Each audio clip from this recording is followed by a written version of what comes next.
Özet kimi demişdim. İndi yenidən o sonuncu iki bir dəqiqə itirdim. Bitmiş cümlənin həmin şəxs hekayənizi bitirdikdən sonraki cümlədən sonra 2-3 sətr buraxın. O birisi vərəq başqa səhifədən yazmağa başlasanız, yəni itirəcəksiniz yer. Məsəl üçün bir dəqiqə. Bunu.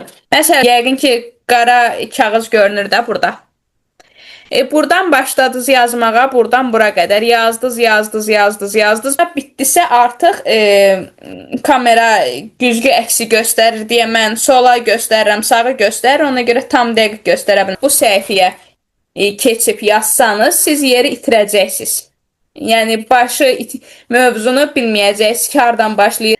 Bu səhifənin burasında bitibsə, buradan marka hekayənizin mütləq adını buradan yazmağa başlayın. Bu tərəfdən yazsanız